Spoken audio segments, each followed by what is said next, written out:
And of course, we are live. Welcome to the almost 1 month later, 3 weeks later review of the Galaxy Z or Z, depending on what part of the world you're from, Fold review, Z Fold 8 and Z Fold 8 Ultra review.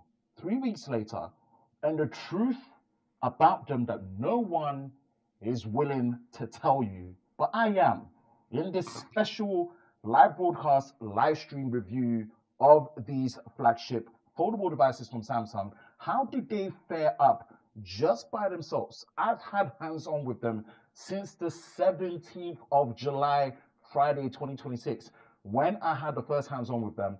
Then I had my review units from the 22nd of July, Wednesday, when it came to the Global Unpacked event, which was based in London, as I'm based in the UK and I'm slightly close to London.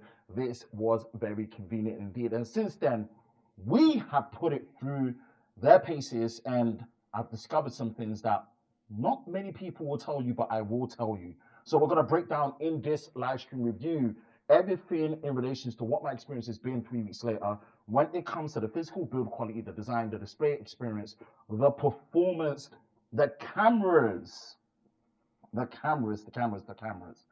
battery life experience in real world day-to-day usage, charging, how the software has been, especially on this Fold 8, when it comes to how it's behaved. And then, if they are worth buying, and that all depends on who you are, where you're from, what you did. That's Backstreet Boys, anyway. Cool, it's hot in here. Hot in here, hot in here, hot in here. I've got to make sure I stay hydrated. And everything that's going to be broken down. And we have pretty much been hitting daily content on these devices. And from my initial hands on to the battery testing that I did, to the real world day in the live vlogging that I did where I took it out, the camera experience, which I did rigorous testing, and that's the area I really want to touch on, down to the pricing. Have Samsung done enough for their 8th generation of their folding devices after 7 years since we first saw the generation 1 of the Fold in 2019? Right, here we are. Let's get into it, see what everyone is saying. Apologies for the delay. Hello, welcome for joining. Please do let me know if the audio is good. Hello, hello, hello, hello, hello. Hey folks, yes. Audio is kind of so-so. Slightly echoey. Sound is weird. Slightly echoey. Oh crap. Why does your mic sound that way? Is it like wind blowing? Oh no.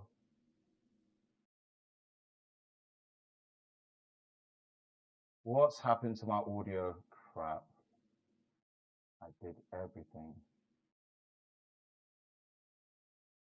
Uh, how does the audio sound now?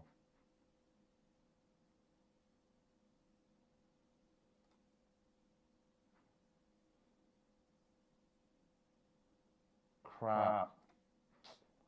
Oh no, no, no, no. What have I done? What have I done? Mic check. Mic check. What about now? Mic check. 1, 2. How's the audio? Oh no. This is what happens when you don't do this in such a long time. Oh, crap.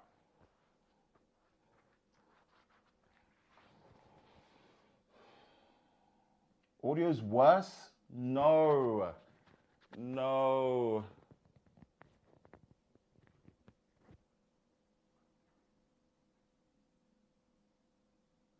Is it better now? Do we have better audio?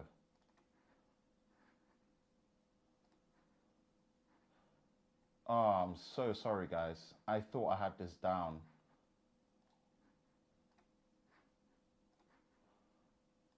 Oh no.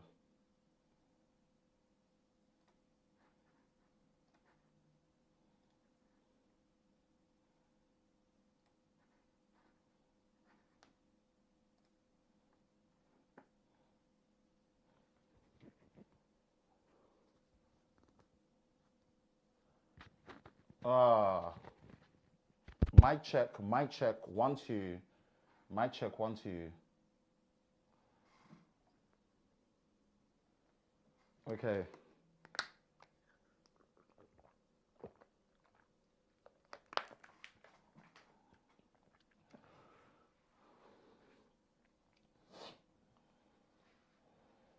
I want to make sure that the audio is good before we start. I really, really apologize because it's something that is very important to make sure that we are good.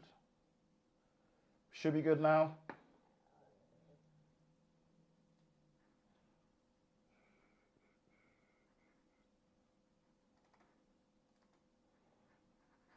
Okay. Californication.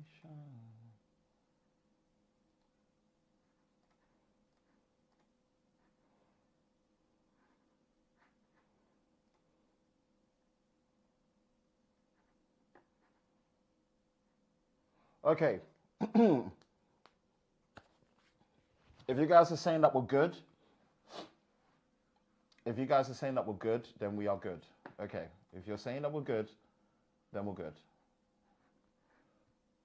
If you guys are happy, I'm happy. Okay. If you guys are happy, then I'm happy. All right.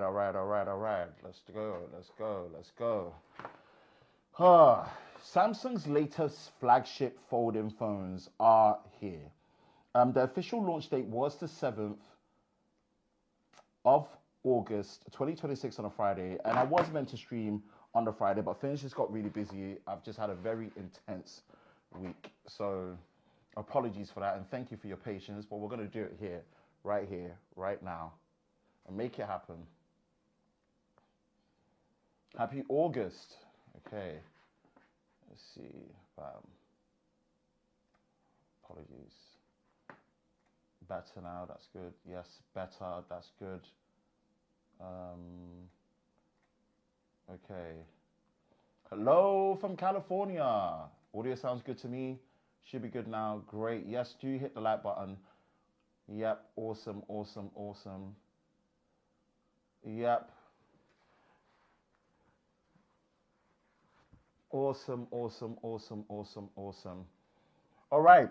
So, just as a friendly reminder, we are streaming this in 4K UHD ultra high definition at the 2160p resolution. So, whatever device that you're going and using to watch this live stream review, make sure you turn up the resolution to the highest possible. So, there is 720p, which is high definition. Then there's 1080p, which is the FHD full high definition. Then you've got the 1440p option, which is the QHD quad high definition option. And then the highest you will see is UHD 4K 16:9 at the 2160p resolution for the crispiest high definition stream that you will see on YouTube when it comes to tech reviews. We're going to be reviewing both of these at the same time, so buckle up, people. It's going to be a good one. Now, between the Fold 8 Ultra and the Fold 8, what do we have? Okay, did I do this correctly? I've got this. This is all 4 cameras. Did I do it this way? Sorry. This is what happens when I don't do this for so long. Oh my goodness. I'm terrible at this now.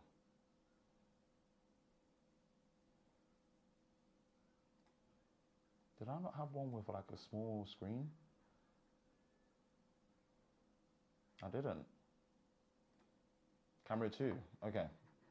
Let me turn on studio mode. Oh my god, I'm hungry as well.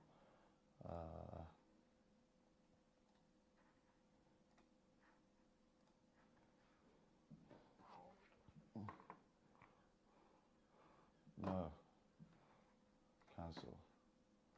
Camera 2. Duplicate. 2. Small. Cam 1.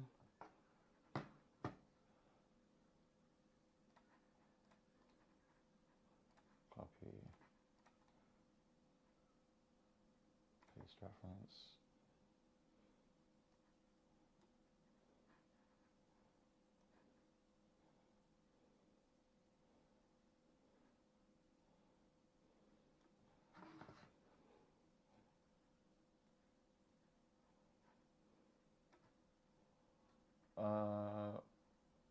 Transform, reset. Is it shift? Nope. Bear with me, people. I'm so bad at this now. It's unreal. Is it?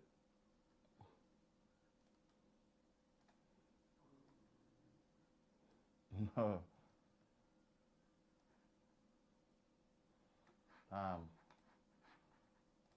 What the hell just happened? Sorry, people. Bear with me, bear with me, bear with me. This is terrible. Is it shift? No, it's not shift.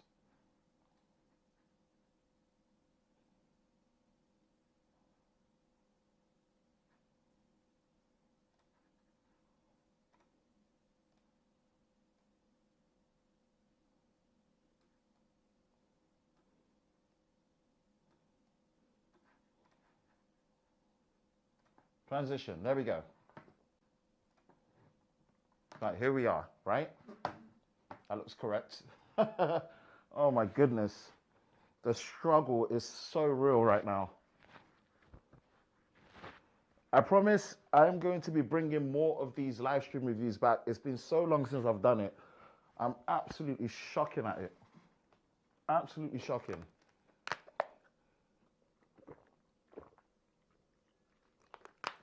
Ah.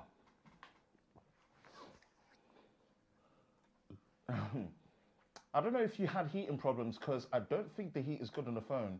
The Z Fold 8 is better, is much hotter than the S25 Ultra for regular use. Interesting. I've not had it and it's been a, very hot summer in the UK. Bro, how are you? I am doing as well as I can. Happy August. Thank you all for tuning in. Really appreciate your patience. And we are getting around to it.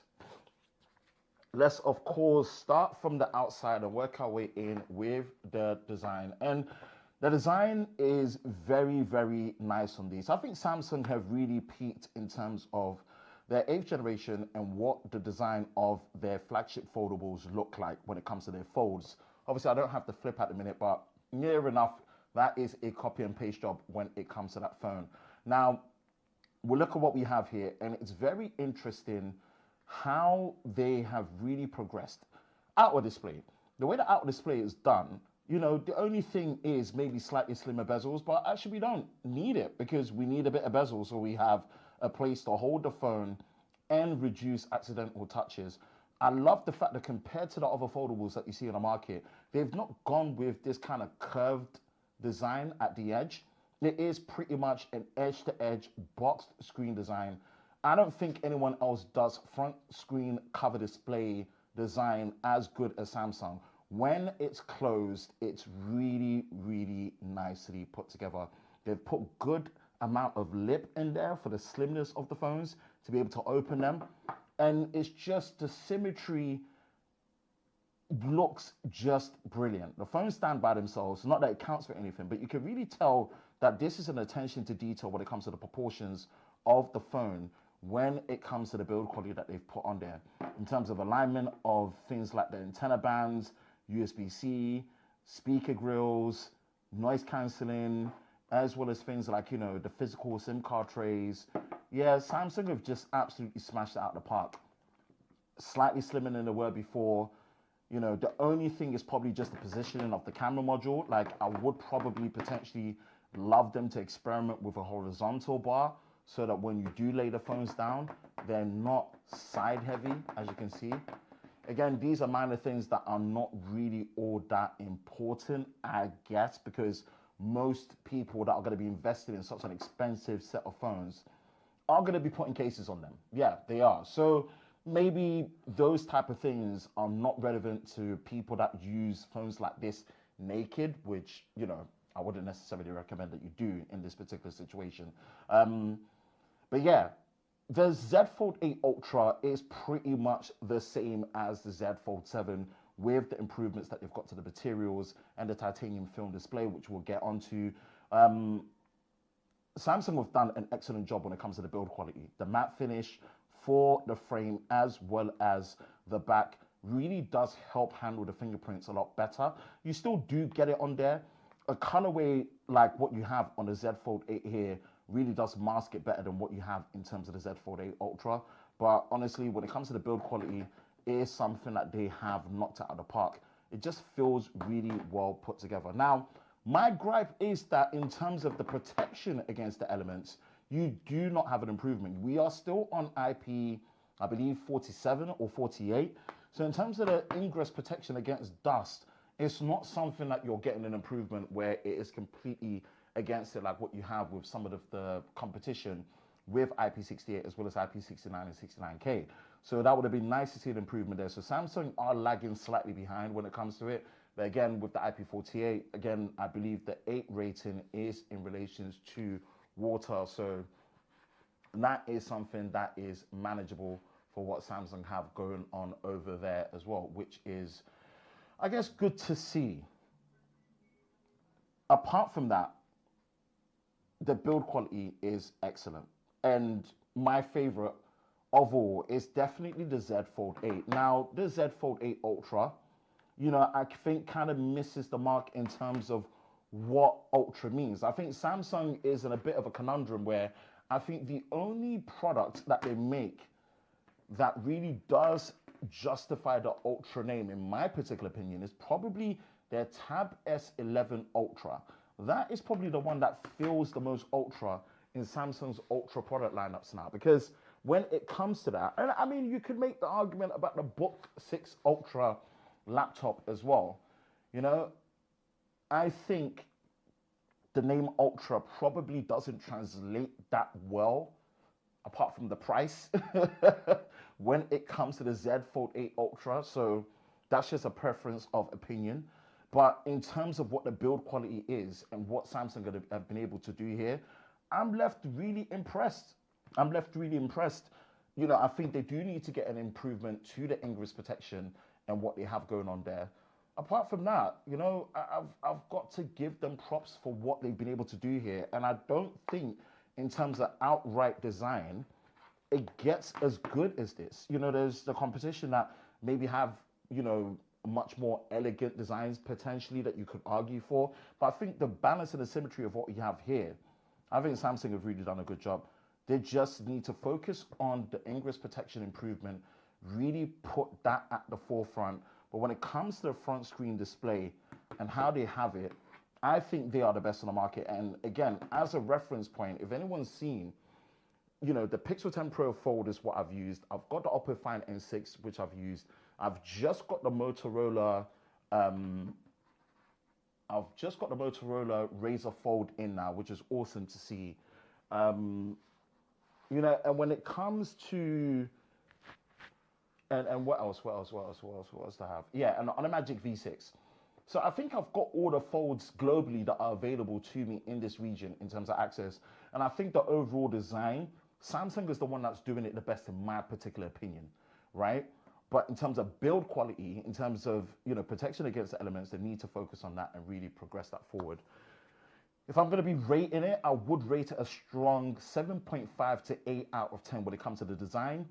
And maybe it comes down to 7 because the protection against the elements is not there when it comes to what we see. But visually, yeah, loving what I see on both.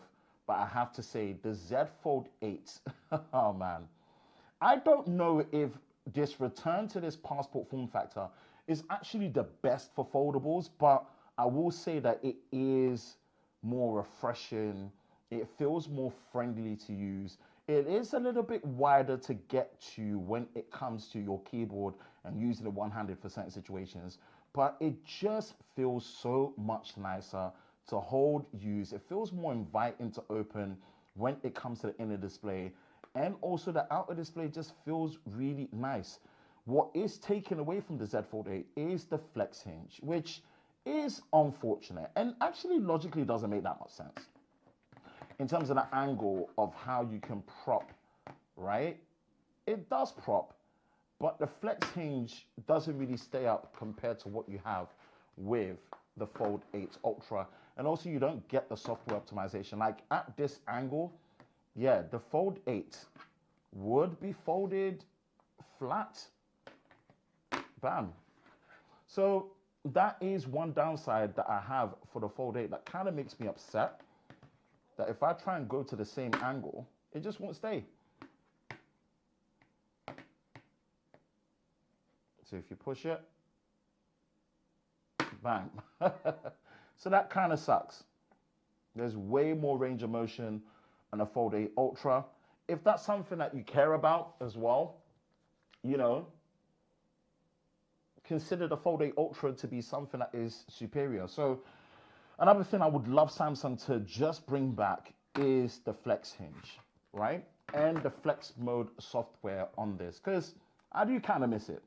I do kind of miss it when it comes to the build. So that is the initial design and build quality of what we have here for the Z Fold 8 Ultra and the Z Fold 8. Refreshingly, I really enjoy the Z Fold 8 a lot more. But overall, technically, this is the better one. Consideration for the protection against the elements, the form factor, the width, you know, and also just what they have with the edge-to-edge display for the outside and the feel of the materials being used as well. You know, the armored aluminium, moving away from titanium. I don't think it ever had titanium. So this is what we have with these two. And yeah, I have to say, I'm impressed. But I think overall, a 7 out of 10 is deserving based on the pointers that I've given for them to improve on. Oh, let me get back into this, man. Appreciate your patience. It's been a minute. This used to be a regular in terms of the repertoire, and I'm trying to force myself to come back to a return and form. So all the teething errors that come with it, and I really appreciate your patience. Let's look at some of the comments. Yep, stay hydrated. It's hot in here. I couldn't do it later, so I'm watching on my Fold 8 as we speak. Yes, Fold 8 squad. Fold 8 squad, baby. Any questions you have as well, let me know. And again, remember, we are streaming this live in 4K UHD. So if you want the highest quality, turn it up to 2160p, 4K, ultra high definition, UHD 16:9 for the crispiest live stream on Tech YouTube right now. Did you get much thunder? I think no. For some reason, my Z Fold 8 has been running warm since often, more than none, and the battery life hasn't been what I thought. Again, this is something that I'm going to get onto in terms of the truth about these phones that no one else will tell you, and we will get to that. We'll 100% get to that. Damn, that sucks. Maybe it varies on the unit, and also depends on what part of the world that you're living in. What part of the world are you living in, and where are you based? That shouldn't be an issue with the price, by the way. Yep, it shouldn't. So I've not had any thermal issues, so that's interesting. When I open mine with the auto brightness and 5G, after 10 minutes of scrolling, it gets hot. Meanwhile, the S25 stays cold with the same task. Also, when you record video for over 3 minutes, it gets really hot. Does it stop you from recording though? So we'll explain and get into that. Same. Maybe the S25 was peak. I still do use an S25 Ultra as my standard phone. Nice video. Appreciate your clarity and honesty. Samsung has a winner here with the Z Fold 8. I really do like the Z Fold 8. I think it's too expensive for what it is. And it's not a perfect device, but we will get to that. We will get to that. I have big hands. Typing on the Z Fold 8 is just amazing for me, man. I really vibe with it. Again, on a practical level, I don't know if this is the best. I don't know if this is the best for foldables, but it's so refreshingly good. The extra width does make it inviting. Samsung you really done well with the magnets that they've actually put to make sure that it opens straight. That was one of the weirdest critiques that I had with the Fold 7. That it didn't open straight. You kind of had to give it an extra tug. they've really fixed that as well. This is also an additional point of, you know, improvement to it, where it just opens absolutely straight. You know, I wish I've got the Fold 7. I wish I actually, you know, took it out to bring it, but they've really, really improved it in that retrospect. DJ Conspiracy in the house. What's good, Kadesh? The main man himself. I've got to give Kadesh a massive shout out, man. 10 plus years in the making, on stage, Global Unpacked, Z Fold 8, Z Fold 8 Ultra, Flip 8, as well as the Watch Ultra 2 and the Watch 9 being unveiled, and you and Lee Dillon were on stage revealing it to the world. Bro, that is longevity, that is commitment, that is loyalty, that is absolute knowledge and power right there, all rolled into one. Bro, I'm proud of you. Good luck. Appreciate you being on the stream. We are doing a return back to form with our live stream reviews that we do on the smartphones. You know, we are pretty much the only people that do this. Lover of tech, baby, with the 4K high definition multi-camera live stream that we've got going on.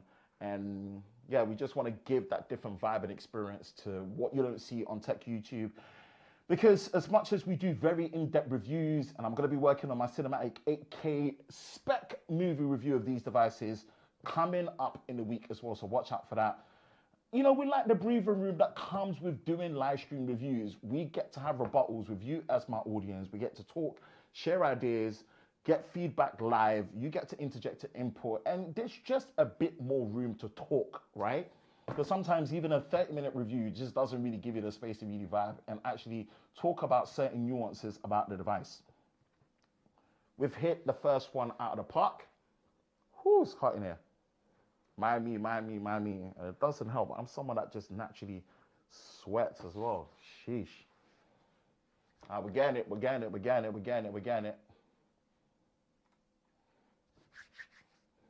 Let's get some water.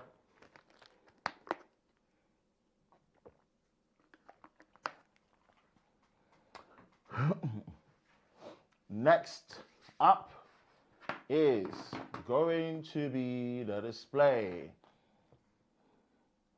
Again, if there's any audio problems, do let me know. I really appreciate your patience. I'm going to get better at this, and we're going to be doing more of this on a regular basis and get the reps back in.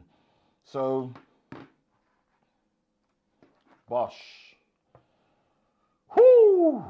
The displays. Yes, we have got the display experiences here. And obviously Samsung's Super AMOLED 2X display or Dynamic AMOLED 2X display technology is at hand. And I believe they've increased the brightness nits. But I always say that when companies give you their nit rating at 3,000 nits, 3,600 nits, 5,000 nits, 6,000 nits, 10,000 nits, whatever, you have to be very, very careful with what they're giving you here, because what they're giving you here is the display set into its automatic brightness mode in a small 1 to 10% window when it comes to measuring HDR, which, if you don't know, is high dynamic range brightness situations in the highlight specular areas that really does push it to its maximum.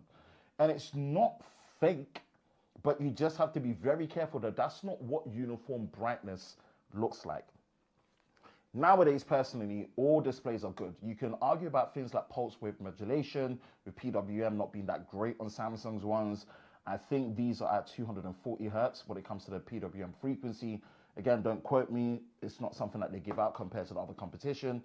But in terms of the resolution and what you have with the clarity and also the display, displays are excellent. I think the most noticeable thing any normal person is going to notice when it comes to their display experience, in my personal opinion, is brightness. Not just how bright they get, but how long can I sustain the maximum brightness on my phone, especially when it comes to days of bright sun.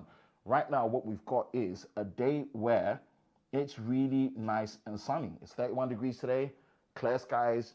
It's been consistent. We've actually been getting a consistent weather in the UK when it comes to how hot it is and how bright it is, right? Screen brightness has really impressed me and improved greatly on both the inner display and the out display. And I'm pretty much going to show you this live as we do when it comes to screen brightness measurement. So what we do is we take a clear white background, We disable automatic brightness. There we are. There's the stream. Ba ba ba ba ba ba ba. And then we toggle the extra brightness toggle here. Go right to the top.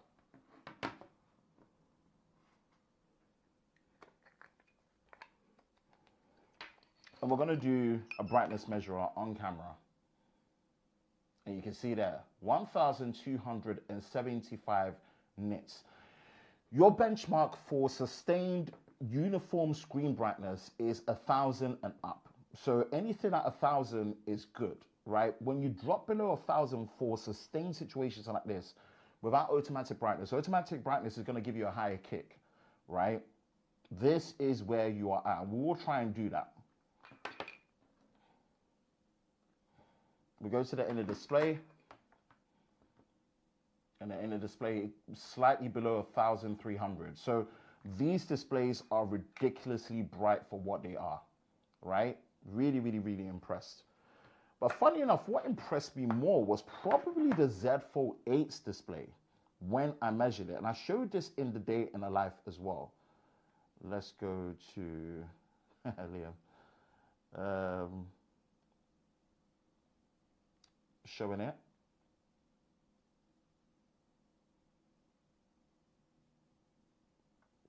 Extra brightness toggle on. So we're going to measure the outer display on the Z Fold 8. Just so you can see this live. The Z Fold 8 is slightly brighter than the Z Fold 8 Ultra. 1,340 nits for the outer display. Incredible. And then the inner display, check this. 1,400. Insane. Insane levels of brightness. Now, I'm showing you this in a controlled environment. When we did the real day in the life vlog, and shout out to the bros Tech Care, because we did that together. We took these out on a real day in the life in Oxford. And it was a hot, fun day. It was a hot, fun day, but it was an intense one. Let me see if I can bring that up.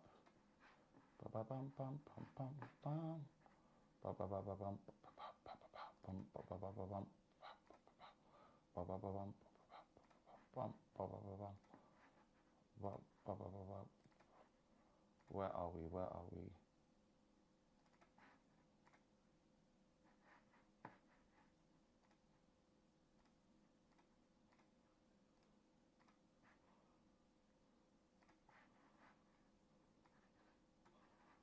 Where are we? Where are we? View my channel.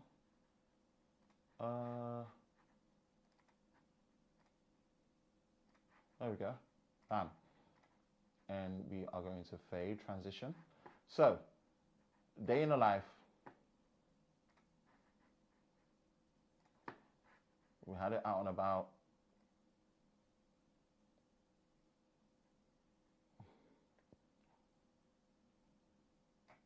And there's so many scenarios of when we were using it where it needed to hold up.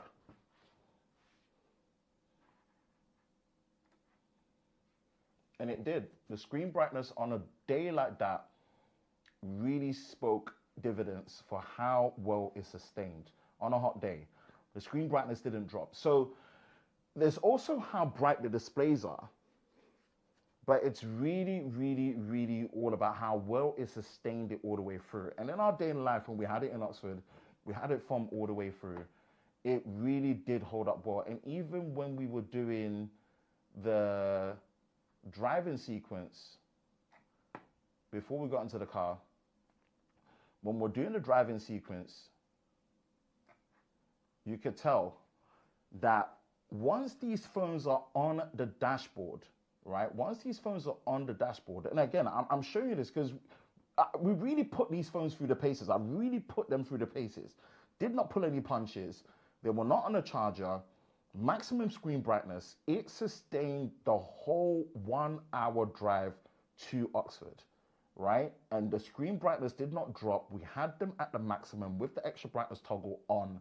So it really shows that Samsung put a lot of effort into not just making the displays brighter, but making sure they stay bright for as long as possible due to the efficiency of the panel and the quality of the panel improvement. I'm left very much impressed with the inner and the outer display when it comes to how we were using it in the real world and how I was using it in the real world. And it just maintained that experience all the way through. And I think for a lot of normal people, the OLED and AMOLED panels have really come into their own. They've really come into their own, and they are quality panels, but them being brighter generation by generation in terms of uniform brightness is really where they sing well and do the best work, right? That's what's left me most impressed. Is HDR compliant, so when you're using it with your streaming services, you're gonna have that experience that's 1010. And also when you're using it with your camera, that experience is gonna be absolutely 1010. When you're actually out and about in any way, shape, or form that you're using it for the inner and the outer display, that is 1010. Now, of course, what does break my heart, like I said before, is the lack of the flex hinge display experience that you get or you don't get. Now, the way around it that I've really started to enjoy with the Z Fold 8, of course, is using it on the outer display, right? Using it this way, Streamception.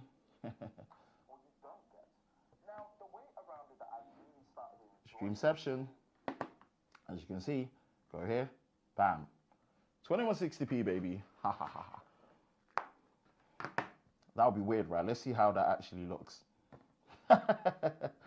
We're streaming and watching ourselves at the same time. Let's go here.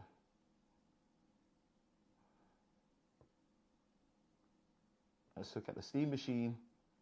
I'm loving the Steam Machine at the minute.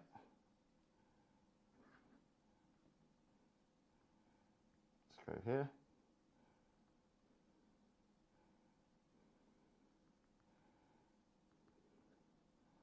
Oh, let's get some water in.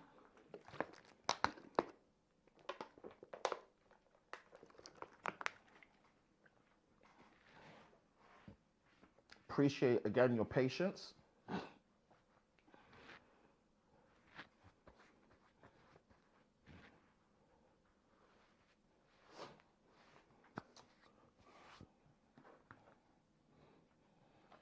And this is pretty much the way to get around it.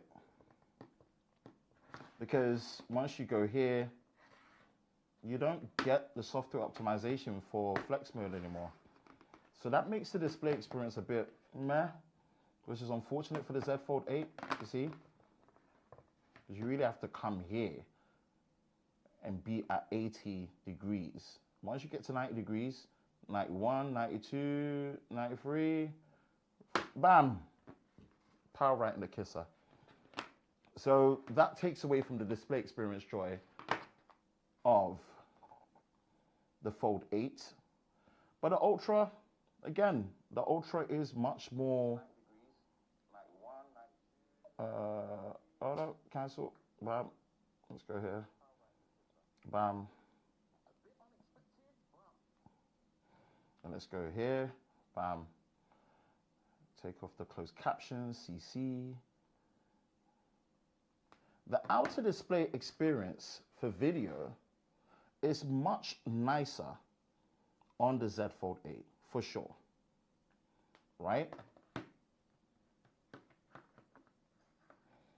Just because of the fact that you don't get much of the sidebars. So you can see here that really and truly, viewing experience wise, and mind you, I've pinched in.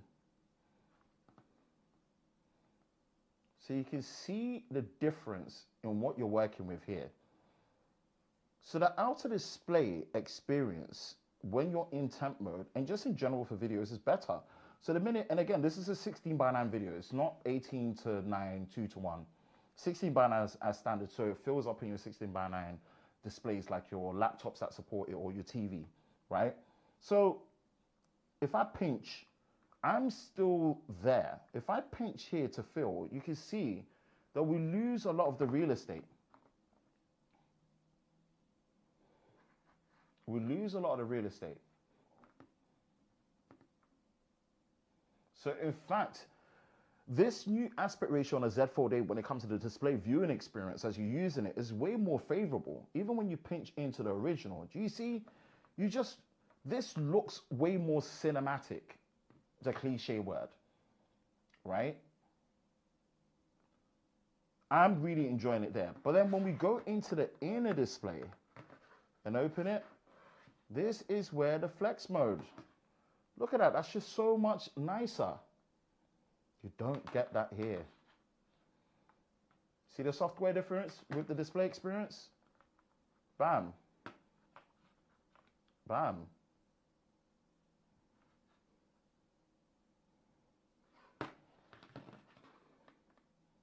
Rotate, bam.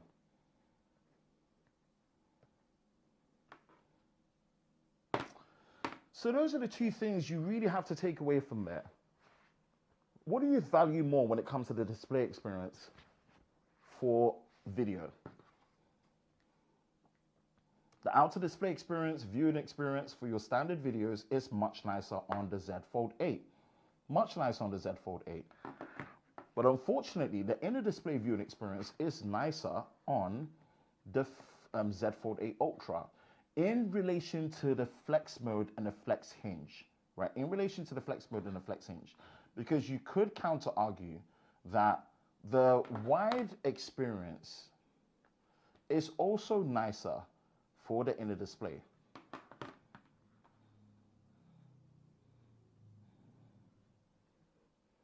So when we're looking at in terms of what we gain and have in the normal viewing mode, you would argue that when you're viewing it like this, again, the top and bottom bars are less intrusive for the inner display on the Fold 8 wide. And if we pinch to fill, how much are we losing? We are losing a lot on both, but we're losing way more on this one than we are on this one. So that's to be considered. How does it look if we rotate? I disappear. How do we look when we rotate? I also disappear. How do we bring it back when we're full? Bam. Original. So we can see that in terms of viewing experience in this way, when we're not looking at the flex hinge, the Fold 8 is the better one. And when you pinch to fill, you are losing way less. Way less. So the full screen experience for video when you're not relating to flex hinge is actually better on the Fold 8. But if you do value flex hinge,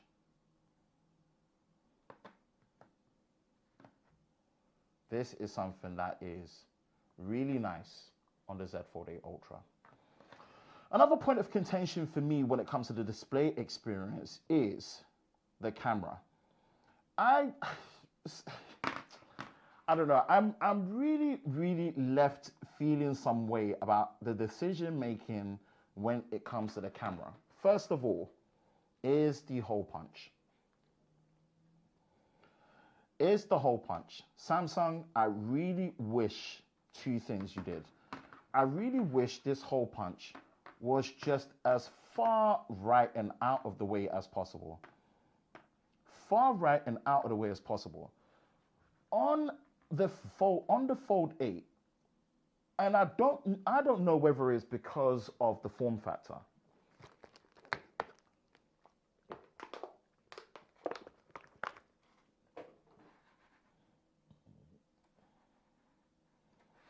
I personally don't know whether it's because of the form factor, but my goodness, this looks so intrusive and it feels so much more intrusive than it's ever done before for the hole punch selfie display.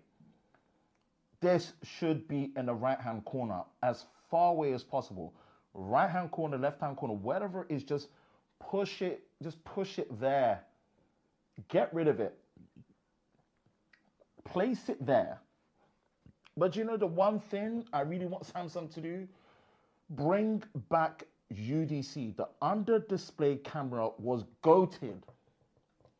It was near enough perfection when it comes to what they did with the Z Fold 6. And I'm not talking about perfection in terms of image quality, because it was 4 megapixels and it was no one is using this inner display for selfies. No one. Please, no one is. Please, if you're telling me you're using this inner display selfie for selfies on these folds, you are so doing it wrong. You can use these main cameras at the back as your selfie. And the cover display selfie is more than good enough. Having an all-screen viewing experience with the inner display is the one. And not having it here is now starting to just absolutely annoy me. And it annoys me way more on the Fold 8 compared to the Fold 8 Ultra. But on both, it is very annoying. Samsung, bring it back. Just bring it back. The next one for me is S Pen support. It's dead. It's absolutely dead. Right? It's absolutely dead. I get it.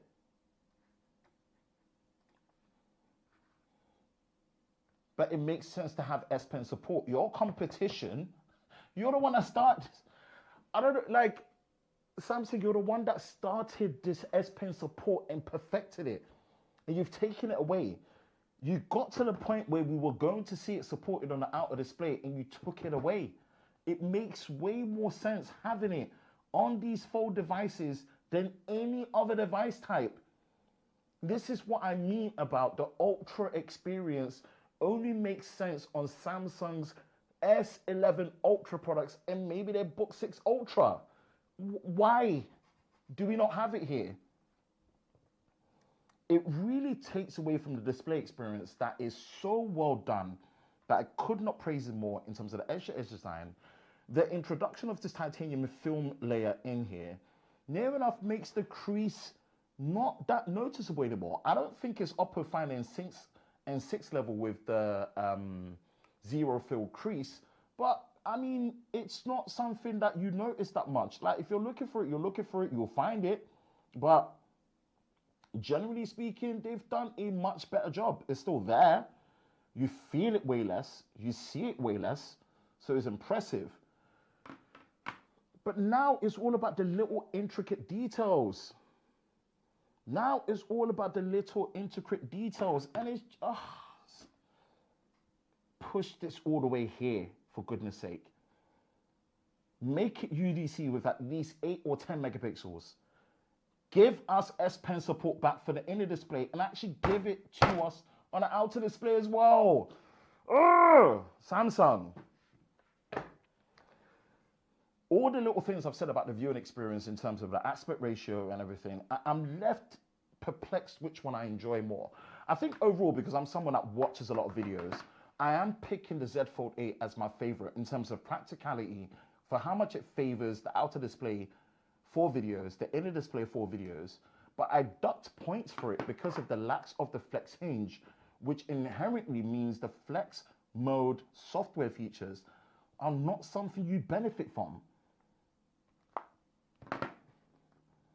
Great improvement when it comes to the film, the titanium film layer introduction and what you've done with the crease and the feel of the display, the efficiency of the display, the brightness of the display, the quality of the panel.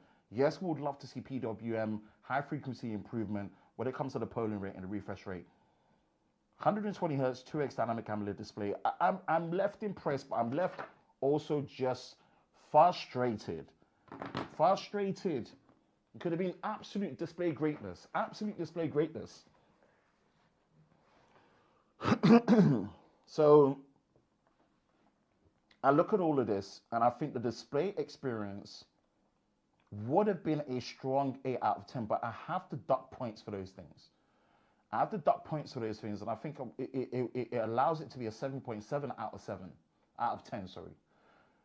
You know, the lack of UDC, points ducted, the lack of camera positioning, points ducted, the lack of S Pen support, points ducted. So, yeah, this is what we have when it comes to the display experience. But what they've done in terms of the display brightness improvement, absolutely incredible. Absolutely incredible for the in and out display, especially for the Z Fold 8. The brightness is top of the line. How it sustains over a long period on a hot day and a bright day. Thermal management has been excellent for me. No overheating. Even at higher temperatures when it's operating, it's sustained itself very well. Maybe 120 hertz, 144 hertz, 165 hertz. But again, what else are we working with? This is what we have when it comes to the display experience. If you feel like I've missed anything, let me know in the comment section below and we can address it. Oh, God, I'm sweating like a PIG. That is the downside of my natural biological body composite. I sweat like crazy. All right, we're getting into the stride of this, man. Feels good to be back. Like Tony Stark said in Iron Man 2. Whew. Boom, let's switch up.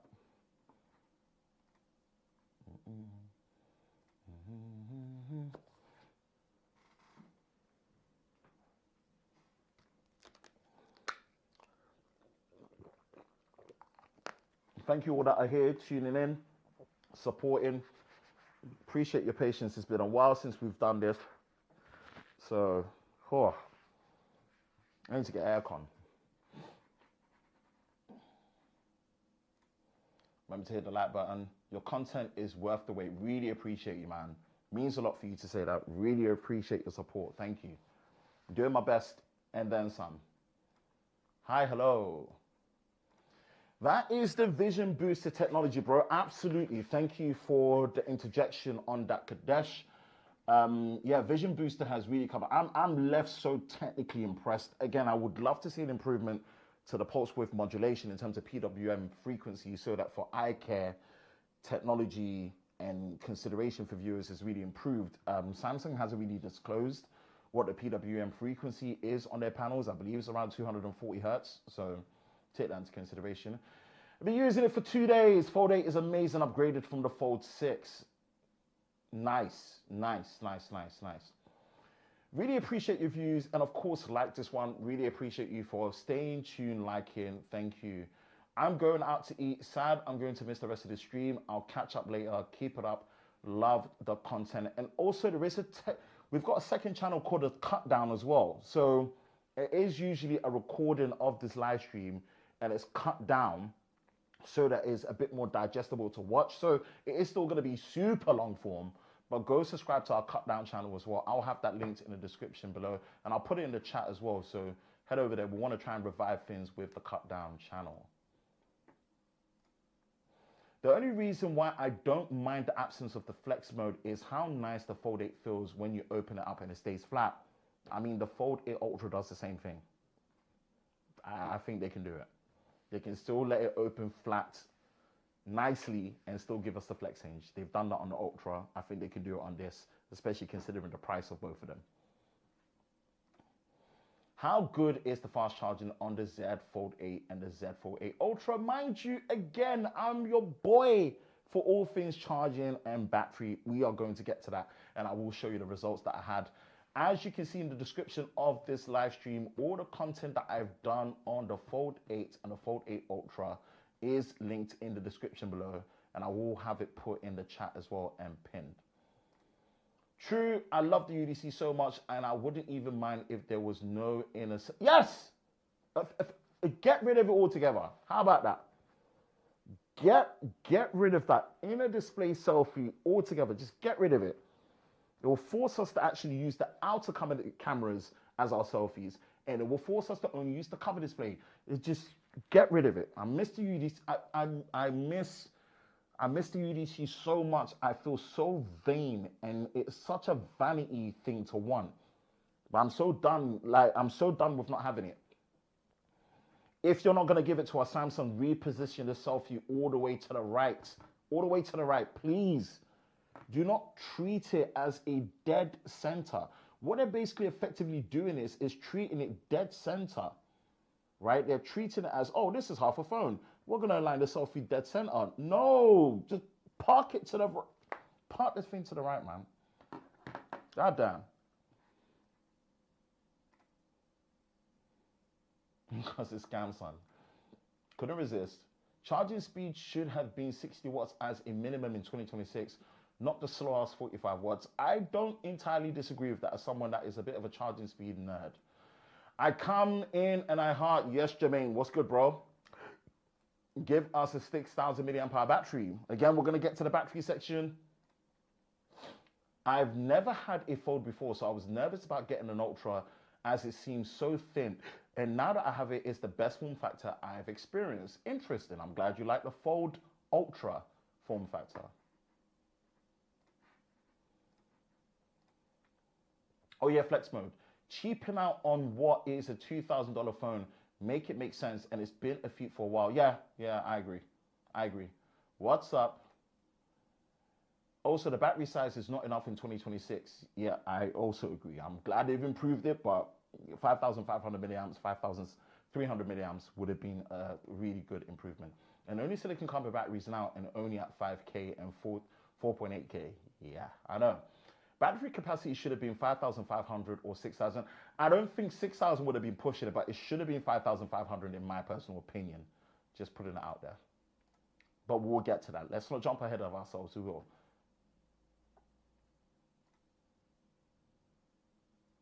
10-bit panels and an 8-bit. I think a brighter display is much more important than the bit depth of the panel. But again, that is also something that we would love to see an improvement on.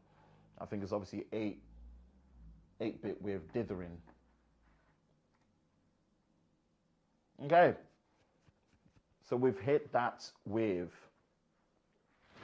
the display experience. We've hit that with the display experience.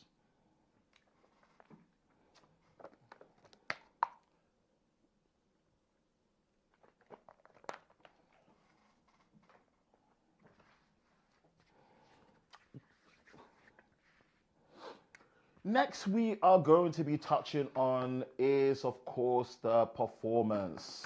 Now, these are configured with the Snapdragon 8 Elite Gen 5 4 Galaxy. And the 4 Galaxy chipset moniker basically means that these are specially binned high-quality versions of the 8 Elite Gen 5.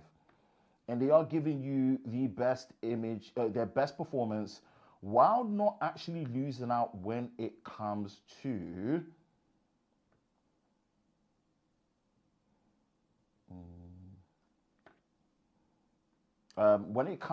performance. Efficiency. Did I delete Geekbench off this boy? Oh, open. I don't know why I wasn't seeing it. If we look at the Geekbench scores here as a reference point,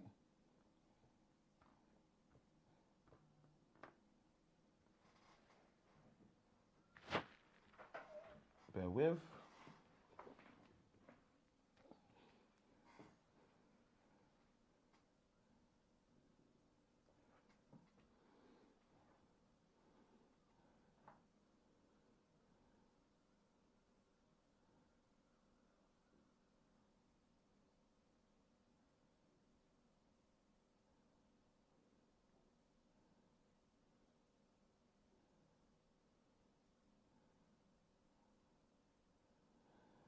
Oh, I'm getting all these messages. All right, bear with me. So, benchmark references, you can see that is neither here or there.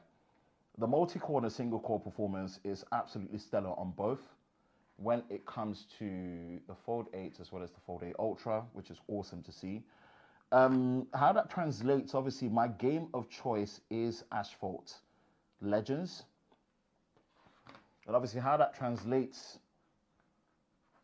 when it comes to the gaming experience is that you do have the maximum fidelity options that you can put on for both these games. and they really, really play well and they sustain very well. So as you can see, you've got the custom extra high quality. You do have the frame rate with the ability to push 120 FPS, which is great to see. In terms of the bloom light and everything, you can pretty much notice is cranked up to 11. High for bloom, depth of field is high, motion blur is high, anti-aliasing is high, volumetric lighting is high, and then shadow resolution is ultra. So this is as good as you get when it comes to the performance, and it runs smoothly at 120 FPS consistently, which is awesome to see. Go to play career, and you can see that what we have for how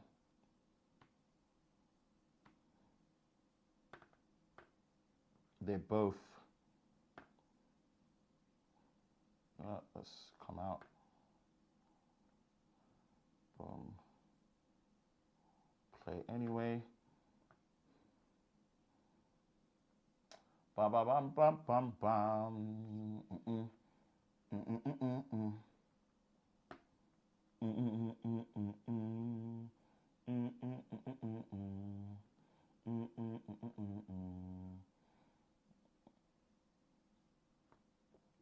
bam.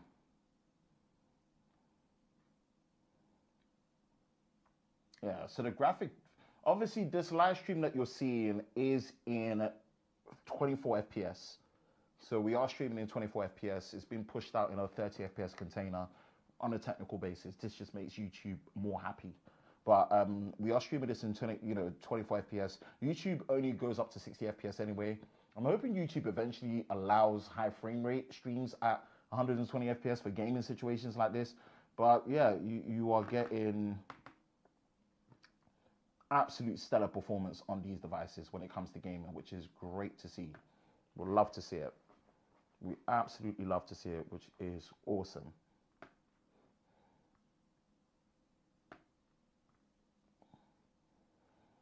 So when it comes to the graphics fidelity in gaming, this is the cream of the crop. They're not going to get any better than this. This is the creme de la creme. And Samsung have the best and have continued this partnership and relationship that they have with Qualcomm, with the Snapdragon platform, is incredible, and it shows and it pays dividends here. I've just been thoroughly impressed with the performance. Now, the day and age that we're living in with the storage as well as the RAM crisis has not helped the prices of these devices, but what I don't believe has also helped is the configuration. As much as there is enough power on here, the configuration of these devices is not something that I'm favorably enjoying. And I say I'm not favorably enjoying because here is what we have here, right? We have the fact that when we go to the device care, the base model of these phones are still 256 gigabytes. And base RAM for these phones are still 12 gigabytes. I really don't care for the RAM and storage crisis. You ain't giving me these type of prices to be paying on these devices if my base storage is not 16 gigabytes. You are not giving me devices if my base storage, so my base RAM is not 16 gigabytes and my base storage doesn't start at 512. I just think it's becoming absolute almost sacrilege that you are not doing these things. If worst case scenario out of the situation that we're in with storage and RAM, give us 512 gig starting, even if you can't give us 16 gigs of RAM. And then we get the 16 gigs of RAM when we go up to 1 terabyte. I'm a bit more okay with that. Get rid of 256 altogether. Just get rid of it. Get rid of 256. There should have been only 2 SKUs and 2 configurations for this. 512 gigabytes with 12 gigs of RAM, 16 gigabytes of RAM, 1 terabyte of storage. Why are we still being given 256 at this price?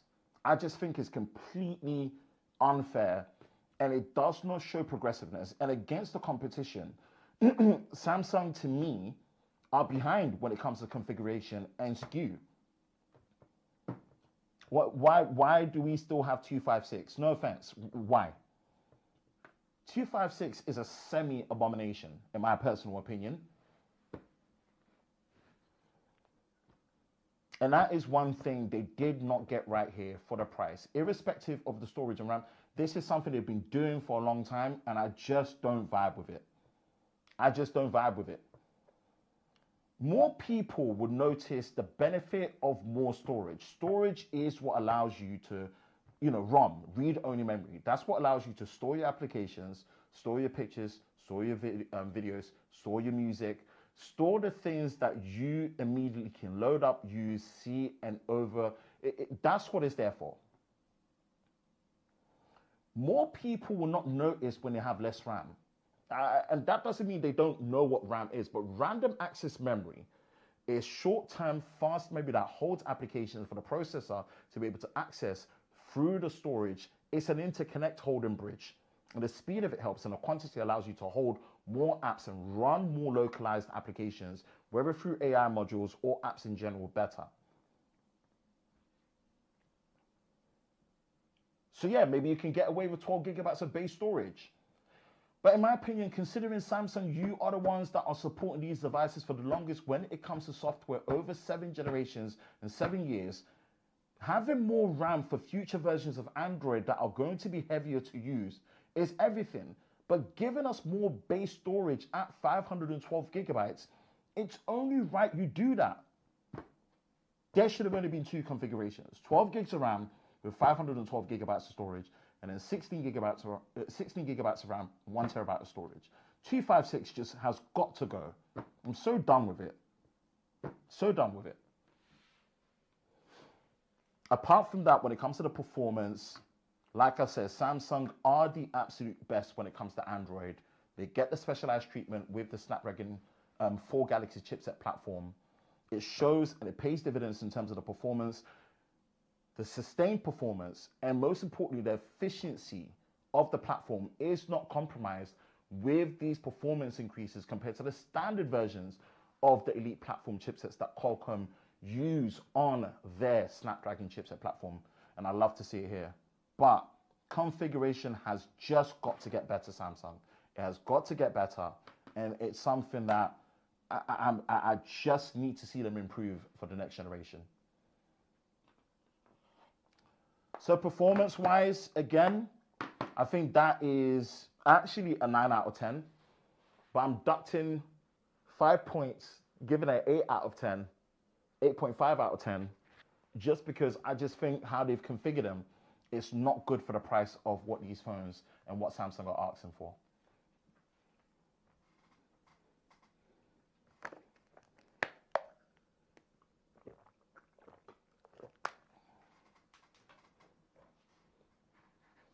All right, let's jump into the comments. Coming from the Fold 7, would you personally upgrade to the Fold 8 wide? No, you wouldn't. You wouldn't. You wouldn't. You would upgrade to the Ultra.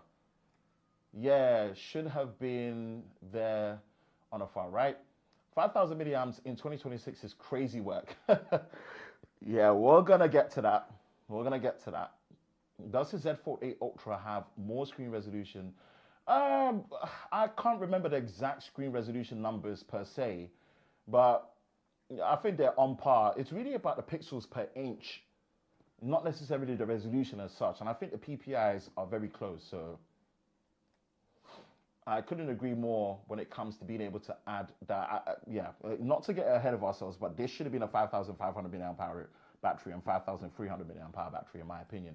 If the S20 isn't, it's not, okay, we're getting ahead of ourselves with the S27 Ultra, but again, let's look back at this. The Snapdragon chipset should be a beast for the PS2 and GameCube emulation. Absolutely. I would say the other wider display on the 8 looks more appealing to me. Absolutely. The overall display experience, as I've shown, is way more appealing on the Z Fold 8 wide. I have the 16 Pro Max, and I'm thinking about either the Fold 8 Ultra or the 18 Pro Max. I have a Fold 4 before, and I really missed the big... I think go for Fold 8 rather than an Ultra. That's a great opportunity to enjoy a different, a much more refreshing Fold experience, in my opinion. It's slightly a bit cheaper, and in terms of the cameras, we'll, go there. My only concern is the false durability in gaming performance. Gaming performance is fine. Durability, yep, I think you're going to be okay there. Personally, the 18 Pro Max will be faster. I don't think it's going to be that much faster, in my opinion, and you get much more usability for One UI with One UI, sorry, compared to iOS. But it will basically be a better version of what I already have. What would you pick? I'll pick Fold 8 personally. 512 gigs or 1 terabyte should be enough. Yeah, like I said, it should have been two configurations: 12 gigs of RAM, 512 gigs of storage starting. Then you go up to 16 gigs of RAM, then you get 1 terabyte of storage. Done. Why are we still playing with 256 gig storage? So I've heard from someone from the inside, 16 gigs of RAM now costs. I know that. This isn't about the cost, and I made all those disclaimers. What I'm saying is, if you're going to do that, you need to still swallow up your pride and take the cost and give us 512 gigabytes of storage to start with, damn it. You need more storage.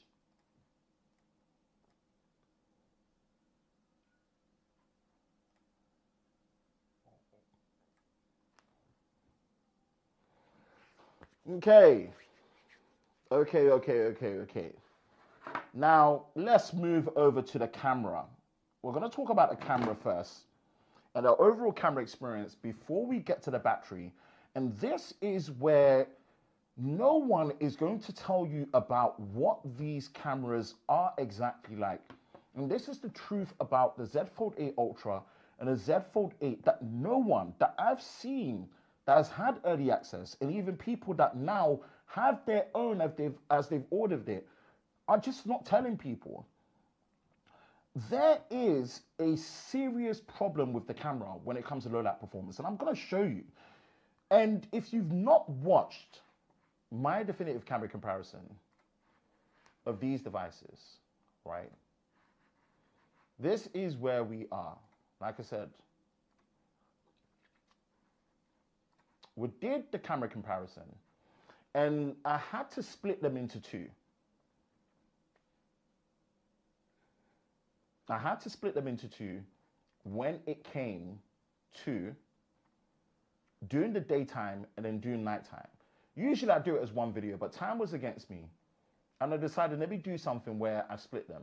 Now, what I of course did was review both the Fold 8 and Fold 8 Ultra. I hadn't done the camera comparison on the Magic V6, so I added that to it. And then obviously I decided to, add the Optifine N6 to it as well. So it was a four-way. So you're not going to see anyone else on YouTube that has done such an extensive bit of work when it comes to the camera system and how they behave, right? So definitely, I highly recommend you go watch the definitive camera comparison between these two. It is split into two for daytime and low light, and a lot of effort and work was put onto there. I will start with a good.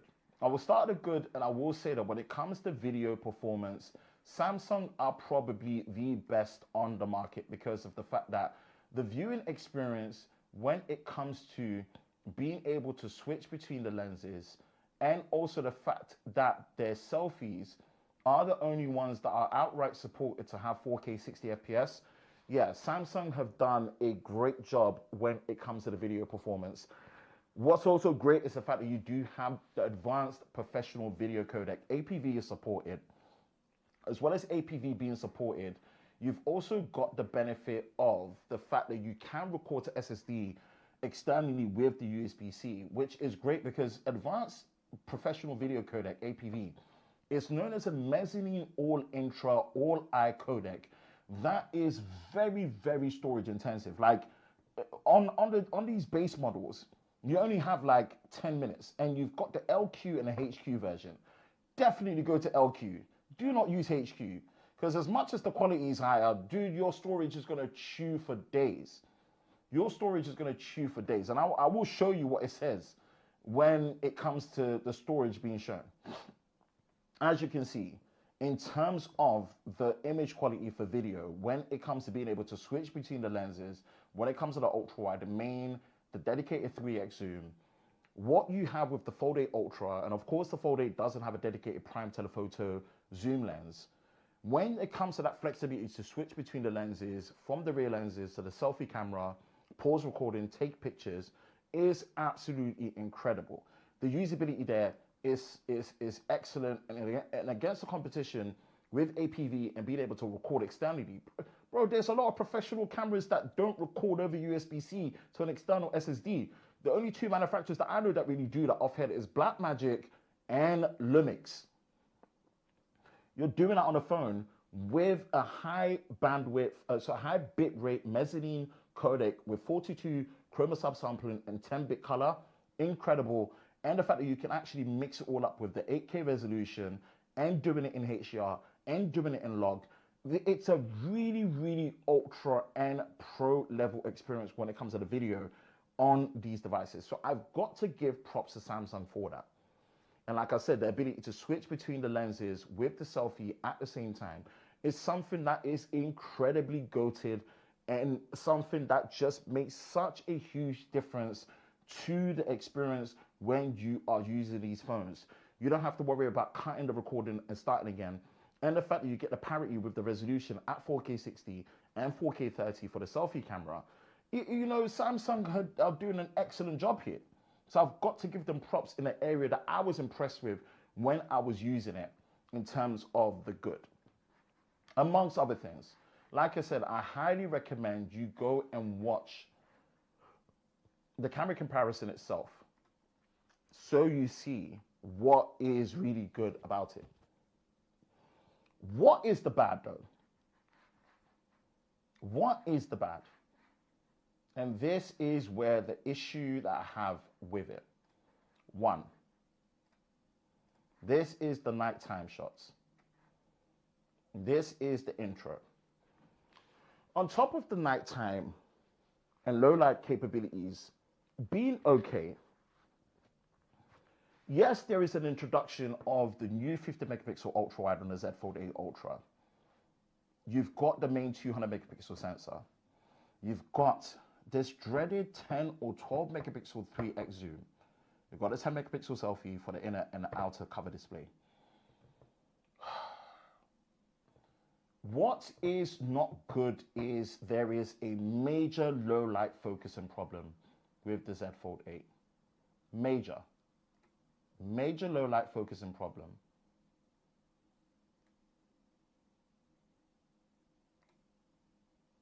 And you can see it there. When it plays, you will see it that whatever reason, there is a focusing issue in low light on the Z Fold 8 Ultra. You're seeing it right there. And I don't know whether this is a defect with my reviewing it, but this is a problem. And that is with the main 200 megapixel sensor. And speaking of that main 200 megapixel sensor, it's not even the upgraded version that we get with the S26 Ultra with the larger aperture. It's basically the same one as last year from the Fold 7, but for some reason, it's struggling in low light to focus. And I did not have this problem with the Fold 7. And I've not seen anyone else pick up this. No one else. No one else has picked up on this issue. And that worries me in terms of the consistency of the camera from a low light perspective. Like, was something missed? Was something missed? And I hope it is a defect or an anomaly with my particular model. But this is something that absolutely worried me, and it gave me PTSD of the S20 Ultra days in 2020 when that came out and I was struggling to focus. And also, why, Samsung, why do we still have a 3x 12 or 10 megapixel sensor? Why do we still have it? I almost feel like this is where we miss what ultra means. Why are all the sensors not improved for them to be larger and high resolution? What have we missed here? Yes, 200 megapixels, but it's not upgraded to the higher aperture and the larger aperture of what you get in the S26 Ultra. And that main sensor, for some reason, has got focusing problems in low light. Then on top of that, yes, the 50 megapixel ultra wide has improved, Why have you not done the same? What is with the drip feeding per generation, per camera improvement? And if you were going to improve it, why did we improve the 3x zoom? Why are we not bringing a 4x 50 megapixel larger sensor one? You've got a 5x there that we could use from the Ultra as well. Get rid of this 3x, please. Just get rid of it. And this is the very thing I was discussing, and it's struggling. Even with street lamps, it is struggling with focus at nighttime. It's a bit of a concern. It's a bit of a concern. And I don't know what the optimizations are, but you can see it drifts, especially with the Ultra. It drifts in and out of focus at nighttime. And yes, low light is difficult for smartphones, but this was not a problem on the Fold 7. Even with street lights, it's just, I don't know. Look, it drifts.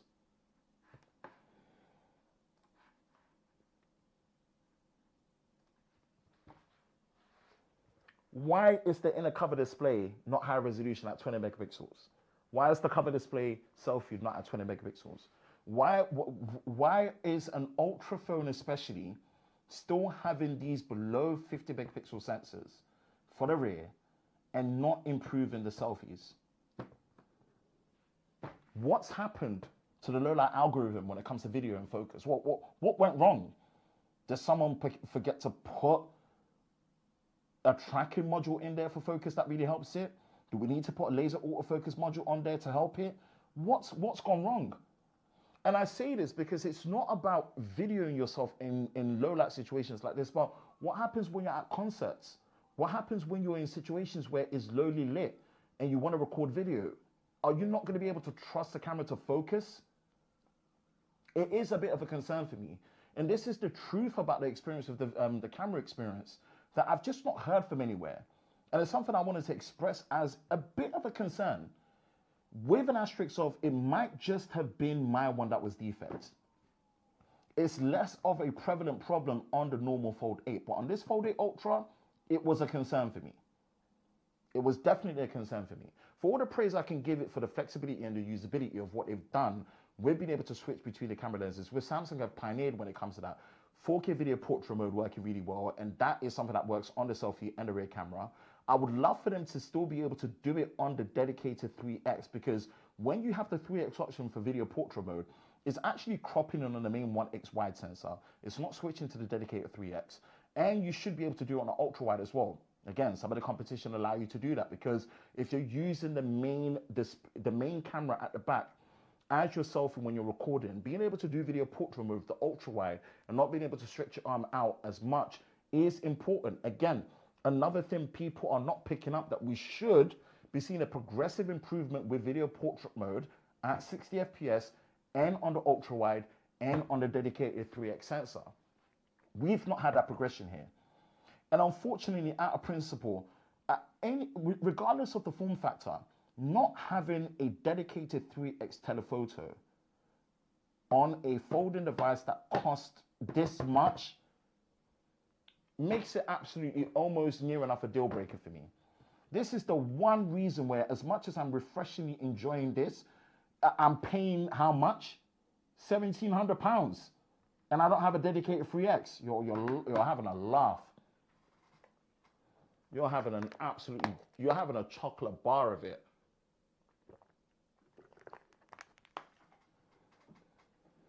As someone that is an absolute camera connoisseur and definitive camera comparison tester, from the magenta hue that you get on these street lights when it comes to videos and pictures, that Samsung, you just need to sort out that process, and there's no need for it. There's no need for it. There's absolutely no need for it. It definitely needs to be fixed. It definitely needs to be fixed. You can see the magenta hue. You can see it. It's just, it needs to be fixed. I appreciate the things that they do. The camera assistant is awesome. I love the fact that there's a 24 megapixel mode. You can toggle it on, let it stay there. You get the resolution difference between 12, 24, 50, and 200 where applicable on the lens. I appreciate the fact that the 8K recording is impressively improved for the main and the ultra wide, or the resolution of the sensors that support it. I appreciate the fact that you can mix 8K with APV and log real time. I love the LUT workflow. There's so much I can praise, and I show this in a real day in the life, and I show this in the definitive camera comparison, and I'm discussing it here. But there is a level of concern, and there's a level of frustration when you're calling this phone ultra and you are not producing things on a hardware level that justify the ultra name.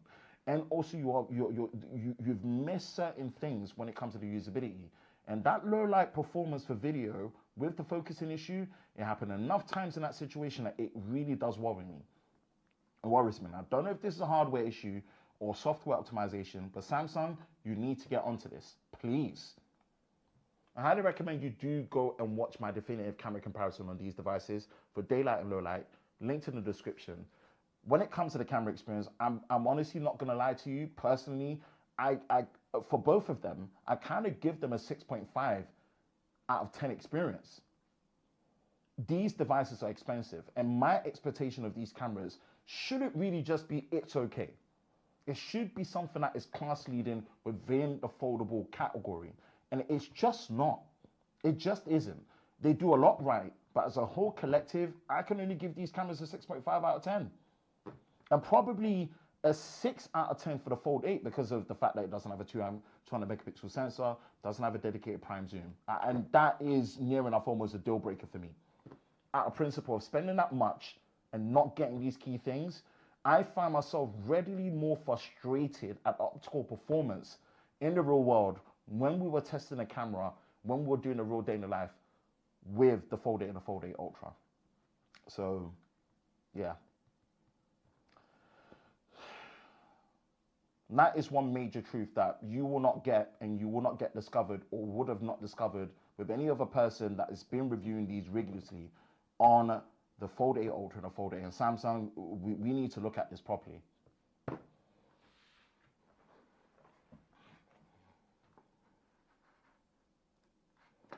Bam. Looks like Sam and Joe's weekly Sunday live stream is starting very, very soon, 8 p.m. UK. Okay. We've got probably another 30 minutes here. Oh, I'm sweating like a flipping pig, bruv. Sorry. This is the downside of my biological makeup. I haven't had dinner as well. Jeez. I wonder why I'm hungry.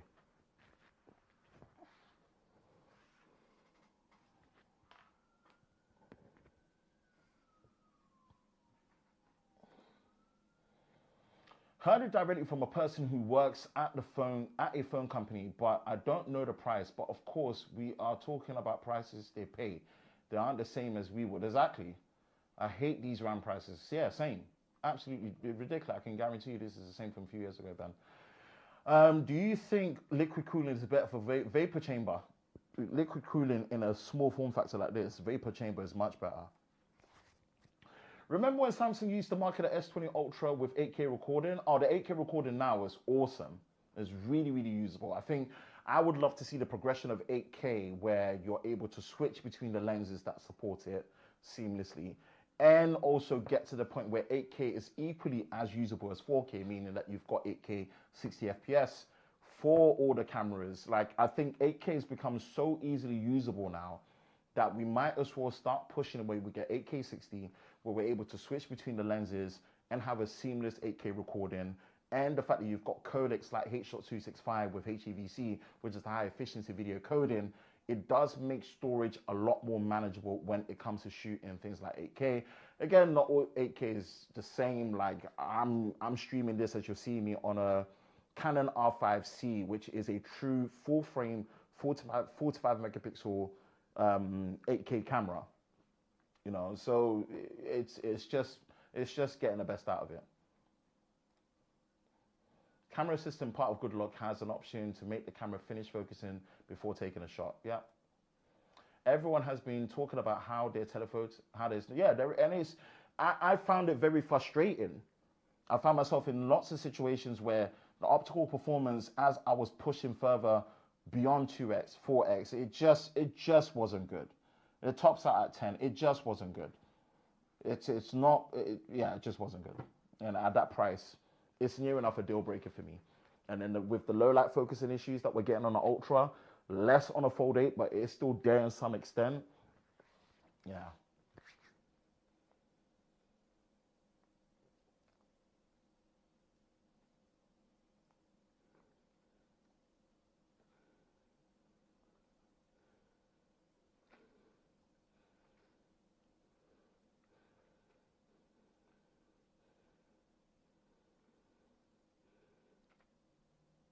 Yeah. Ah.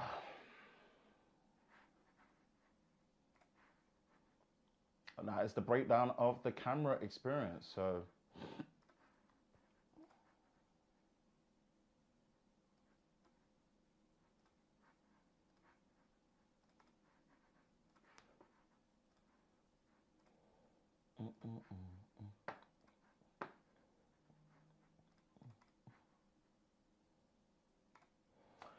loving my Pistachio Fold 8 epic Samsung device. Yeah, I do love the Fold 8. I do really love this little one here. This little wide one, like the difference in terms of what you've got there in terms of the slight width difference, which is slightly wider, and of course it just being a much shorter device. Sometimes when I was using it, because of the shorter form factor, my finger would get in the camera lens in terms of the way of the camera lens, especially when it comes to the ultra wide. So it kind of made me have to rethink how I would hold it when I'm taking pictures. So, like for example, like sometimes my finger would creep up, but it's something that didn't happen often enough. Obviously, you've got the macro mode as well. Also, another thing I noticed, the minimum focusing distance wasn't really as good as the S26 Ultra. I just feel like there's something just very fishy about this 200 megapixel sensor with lens combo that they're using on the Ultra for the Fold 8 compared to what they have on the S25 Ultra, S26 Ultra. So I'm really left, I'm just left a bit perplexed.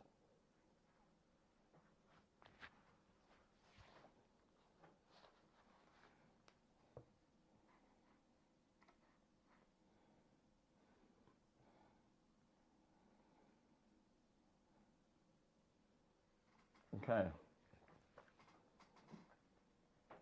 Bear with me. Let me just check something.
Ah.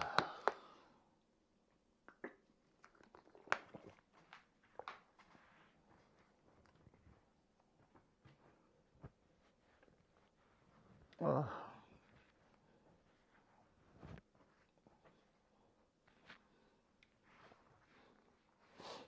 Okay. Let's talk all things related to battery and charging. Oh yeah, of course, I really want to share some absolutely amazing good news on the channel. All thanks to you all as my audience. You all really, really showed out and showed up. We had our first video in 2.5 years hit 100,000 views. And that was the extreme battery drain test of these devices It hit 100,000 views in less than 2 weeks. It's 102K now. I cannot thank you enough for your support in making that happen. I basically went the whole of 2025 without any of the long form videos hitting 6 figures. Some came close within the calendar year of 80K and above, and I'm still grateful for that type of engagement and that level of support anyway. But it really, really makes a difference when a singular, very, very important video like this, especially during pre-embargo period, where it does well. And I really, really appreciate this happening. I think the last video on its own in a singular calendar year that did 100K was like 2.5 years ago. And that was one of the Nothing Phone 2A phones in terms of the camera comparisons I did with them in 2024. So it's been a long time coming, and I really, really appreciate the support. And adding that to accumulatively what we did with the initial battery drain test with the Honor Magic V6 and the Oppo Find N6, that did 24K views. Yeah, that did 24K views. Accumulatively, we've really done well. So I really, really appreciate your support when it comes to that. Definitely go check them out. And then on top of obviously doing the real day in the life where we experience the battery life as well as the charging test on both phones, with their improved and finally having silicon carbon battery tech, small amounts that they're using in there, we finally do get the biggest folds batteries that we have in these fold devices here. So under the battery information, you can see that they've really, really pumped it up. They've escaped the jail and prison that was multiple generations of 4,400 milliamp hour batteries. And obviously this is a generation 1 version of this Passport form factor. But 4,800, 5,000 milliamps, use of slight use of silicon carbon batteries that's in there in terms of the anode cells, which is really, really good and has really, really been appreciative. And because of that, what we do have is Samsung's super fast charging 2.0 protocol, which does give up to 45-watt charging. Now, obviously, these are split cells because they are foldables.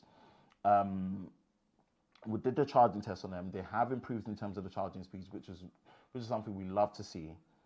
And these are the biggest batteries that we've seen in folds. The fact that this is a new generation one and it has an extra 400 milliamp hour batteries compared to what we had with the Fold 7, the Fold 6, the Fold 5, the Fold 5. Oh my God, Samsung. But at the same time, Samsung is still allergic to anything more than 5,000. And I just think our principle, what we should be seeing with the S25, S27 Ultra next year, that should at least be a 5,500 milliamp hour battery. In an ideal world, out of the gate, these should have been 5,500 on this, 5,300 on the Fold 8. So, yeah. Have they optimized it to get the best out of the battery life? Absolutely. In my, real world, in my controlled extreme battery drain test, which I do it consistently, and I'm actually using it on mobile cellular data, it did really well.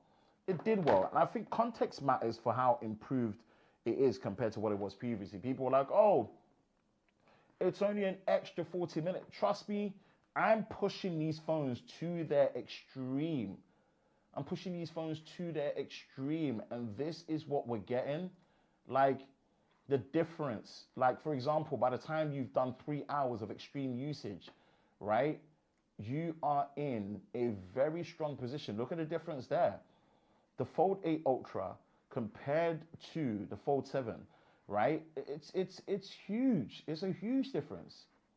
It's a huge difference. They've optimized it really well. I'm actually more surprised how well the Fold 6 held up, right? By the time it's died, you've got 14% battery. And mind you, like how I'm pushing these phones in an extreme manner, like you're listening to music on the inner display and the outer display. I'm doing 30 minutes on the inner display, 30 minutes on the outer display. And also, everything is on loudspeaker maximum 100, not being used on Bluetooth. And if you look, like an extra 36 minutes and it's intensive usage, right? It's impressive. And then the Fold 8 Ultra went for another, 13 minutes. Like that difference from here to me is huge. It's close to getting just short of 11 minutes. It's close to an extra hour of usage in the worst case scenario. I think that level of optimization and improvement to battery life is impressively good. So good, Samsung. They absolutely knocked out the park, but then at the same time, just imagine if they weren't so scared, they pushed past 5,000 and we had 5,500 and 5,300.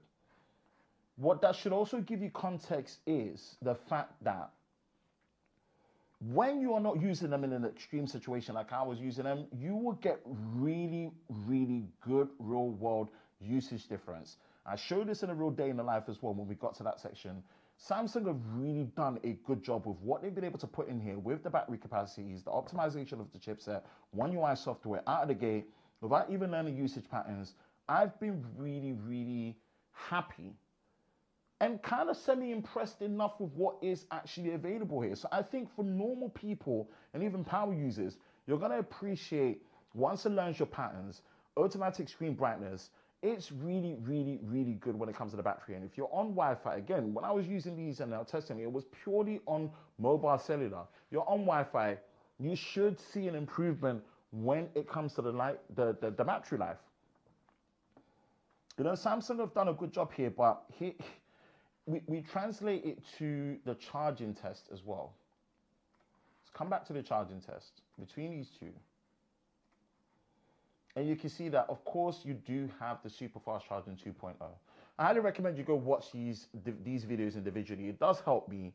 You do get really detailed, granular improvement. You can see that with always on display, it did activate super fast charging 2.0, and it does say that roughly to 100% charge, you're looking at slightly over 1 hour. 1 hour, 6 minutes, 1 hour, 7 minutes. And when it comes to the wattage readers, you can see that it really wasn't pushing beyond 25 watts. So again, although the super fast charging 2.0 protocol was activated, it wasn't really pushing past that too tough. And at the 30-minute mark, you're seeing that it's slightly over 60%. Now, whether the charging readers got in the way or not, or what, it's neither here or there. Things are maybe slightly different in different regions and whatnot. But you are looking at slightly over 1 hour, and it stayed well and cool. If you're looking at the ambient room temperature, it's slightly higher, it being on a summer day. Fold 8, neither here or there, pretty much the same, 1 hour 9 minutes, 1 hour 10 minutes. So what the always on display was showing was near enough accurate. They charge pretty much the same, which is a good improvement by at least a good 20 minutes compared to the previous generation, or 15 minutes compared to the previous generation when I did the charging test on the Fold 7 last year when I had it. And that was on 25 watts. So it's good to see that improvement. But that added onto the fact that you don't have Qi wireless charging as well when it comes to magnetic natively built in. It's also another missed opportunity. Wireless charging has improved to 20 watts. I didn't test it. Again, I could do, but how many people are going to be watching those videos? Who knows? Samsung, you are in a very, very interesting place where your optimization is really proven to be absolutely class leading.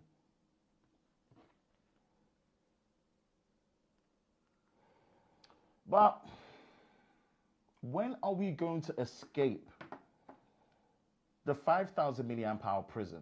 You've escaped the 4,400 one for your foldables, for both of them. When are we going to get out the 5,000 milliamp hour gel? I hope, for our sake, for how well your optimization is, your preference that you get with the Galaxy 4 Galaxy chipsets that you get that are specially binned, much better performance and much more efficient compared to the standard ones, and One UI's optimization. I really, really, really hope this is the last time you put Ultra on your product names and they have a 5,000 milliamp hour battery. Whether it's a foldable, whether it's a flippable, whether it's a standard candy bar, please, please, please, I prefer to call them solid state phones. we need to break past 5,000 milliamp hours, and we need it to be 5,500 and more. We just do. You've now dabbled and you've dipped into the world of silicon carbon. Make it happen. Put native magnetic wireless charging with Qi 2 in there. Qi 2 ready is not the same. Put it in there so we can benefit from magnetic wireless charging with or without a case. Simple as that. Yes, you can probably get cases that support it. Absolutely. We just want it natively. So for the ones that don't want to use the case, they can benefit from it. And the ones that do have the case, they have it reinforced and it's stronger. That is my thoughts and experience, as well as opinions on the battery experience when it comes to usage, longevity, health, and charging. We should be seeing 60 watts as well. All right. Sheesh. We are cooking up in here. So glad we pushed through to get this done. Really appreciate all your support. One more section and a conclusion. This section is going to be quick because, bro, I'm not the guy. Never experienced how consistently the Fold 8 gets warm in any other Samsung phone. Interesting. Mine's been very good when it comes to thermals. Yeah, I noticed my finger gets close to the camera lens for the Fold 8 when I hold it in the right hand. Hopefully its case will help. Yeah, I think it's just how we grip it. We're not used to a form. It's not a design flaw. I think maybe what will help is if the camera bar was horizontal, maybe. But it's not anything. It's just more learning how to use it. Digital Slang, what's good, my bro? What's good? Appreciate you stopping by, man. Appreciate you stopping by. Thank you. Appreciate you stopping by, my bro. I hope you're good. I hope you're well, man. Good having you in here. You are the man. More recognition and support is absolutely deserved. Nah, I appreciate you, man. Thank you all. This used to be an absolute staple. I remember in 2024, we were really doing these live stream reviews like we did. The battery drain tests were really flying off, but the algorithm has been really beating my backside. So I've optimized how these battery drain tests are done. I've optimized how they are. I've taken away the extra bits of showing how I set it up. I do those as separate videos if they're needed in terms of unlisted, and just making sure that my idea is to make the battery drain test quicker, easier to watch, but still informative. Make them less than 8 minutes so that if, let's just say it's around 5-6 minutes, you're going to watch it, you're going to get the information that you need in terms of the temperature reading, which pretty much no one else done, per interval, 4G, 5G. You know, I still want to make sure that you get the best of what you want in terms of information, make it easier to watch, and, you know, help the algorithm push it, because it's seeing that people are watching it from beginning to end and commenting and engaging. And it's kind of helped brute force it back into the algorithm. And it really does mean a lot for me when these top level videos that are brutal to do hit the 6-figure view within a very good period of time, especially within that pre-order period or within the first 2 weeks before people get to buy them. So people can get informed information of how good the battery has improved, not just in those controlled situations, but also when I take it out into the real world and do a day in the life vlog. So really appreciate you, man. Your drain tests are the best out there. You deserve every accolade you get. Really appreciate you all. It really means a lot to me. They are absolutely boring videos to do. It's like watching paint dry for 6 to 11 hours or 12 hours plus. For some reason, I enjoy the process of doing them. I love the end result because it gives me much more validation to be able to give you really well-informed information about how well your battery and all these other parameters work for your smartphone from generation to generation improvement, and also against the competition. So it really does mean a lot to me when you watch them and they get the views that they deserve. I still wish I could get more, but it's just a good return to form, especially since we've not had a singular video within a calendar year, let alone a calendar month, let alone within the first 2 weeks and under 2 weeks, hit 6 figures. You know, so it really means a lot to me, man.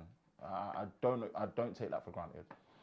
I'm really hopeful that the new folds have shown Samsung how much people appreciate bigger batteries and they will use more. Yes, yes, push for more. Get out of the 5,000 milliamp hour prison. Give us 5,500. Give us 6,000, damn it. Push for more. Samsung, you've got the best battery optimization. You've just proven it. Push. Come on, man. Vámonos. Other than the OS, I firmly believe I've paid Samsung too much for what the product delivers, particularly when it comes to the competition. Yeah, I don't blame you. I don't blame you. There's obviously a lot of the back-end support in terms of the servicing that you get with Samsung. You get better deals with Samsung when you're buying it on monthlies by, I guess, you know, in terms of packaging, trading deals. Samsung is just a much bigger entity where compared to the competition, they are still the only manufacturer that sells all their products in all countries, all retailers, all resellers, all carrier networks, as well as the mobile virtual networks with MVNOs that piggyback. Like Samsung, when it comes to reach and sales, you will have way more access globally in every single country when it comes to every single one of their product ranges. But you know, they are too expensive for what they are. It's a proper absolute luxury purchase. From how Samsung likes to look into Apple Garden for inspiration, I'm baffled they still haven't implemented the MagSafe. Absolutely. Absolutely. MagSafe has been a thing since 2020. Even Google have figured out MagSafe on their foldables and their main solid state devices. Yeah. I'm really tempted to get a Fold 8 Ultra, but I'm not sure how it will feel, that being with a skinnier and more regular smartphone. No, in terms of the form factor, it feels just like a normal smartphone. So we're good now. Have a good one. And yeah, the algorithm. Yep, I know. Right, let's wrap this up into the final section of our live stream review. And it's really down to the software. Of course, we are using One UI 9. Let's check for updates. Everything's up to date, apparently. But we are still stuck on the June software. And we're in August now, so we should really be getting an OTA push. Maybe it's stuck and it needs to be pushed. So maybe it's something that we need to look into. But yeah, we're based on Android 17 One UI 9. I just want to put a disclaimer that I'm not really, as much as I get into the technical weavings with all these other sections of how, you know, phones are reviewed where you're not going to be getting it from anywhere else. When it comes to the software, bro, it is what it is, man. Software is software, isn't it? Like, what's good about this is you're able to, what do you call it, have 3 at the same time. Which is something I really like because it's almost like behaves like the trifold. I don't even think you can do the 3 display. I don't think you can do the triple side by side. No, you can't.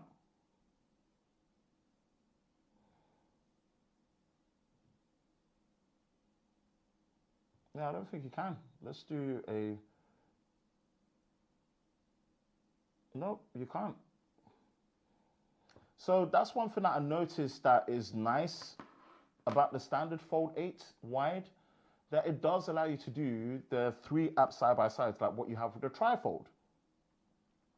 So that's also really nice in terms of the software difference. Again, there's other channels that are going to give you much more detailed software breakdowns. One disclaimer I'm going to give you in terms of caution, if you decide to go for the Fold 8, is software scaling for aspect ratio optimization. So for example, one of the things that I noticed, shout out to my man Ash, here. So you can see that you've got 6 reaction bars here. The fire emoji, the clap emoji, the cry emoji. I can't touch and use them. They're blocked. So if I want to congratulate someone, I can't do that. Not in terms of reaction from Instagram. there are going to be some apps that ain't going to play nice, unfortunately. And that is both for the inner and outer display. It's a guessing game. Kind of worked, and it didn't. So, caution to the wind that some apps in terms of aspect ratio and scaling need time to be optimized. And it will be a bit finicky. That was one of the things I noticed when it comes to the software experience. There is the nicety of having the triple side-by-side for the split screen where you don't actually get on the Fold 8 Ultra. And I think Samsung should allow you to do on the Fold 8 Ultra when it's flipped and orientated more to this side. But again, they're pretty much the same. Obviously, when it comes to the aspect ratio for things like pictures, when you're viewing it in this way, it's really nice on a Fold 8. Make sure that I've got appropriate pictures. So for example, here, small 4:3, as you can see.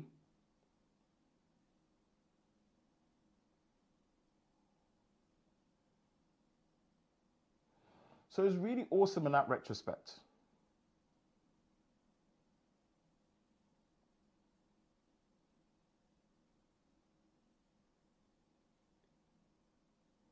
As you can see. So it's really, really nice in that retrospect. But overall, for me personally, software-wise, Samsung is the best when it comes to foldables. But with this new shorter and yet slightly wider passport form factor for the Fold 8, just be warned that depending on what apps you're using, you are going to run into some form of scaling issue. So just be warned in how you approach it and how you work it from there.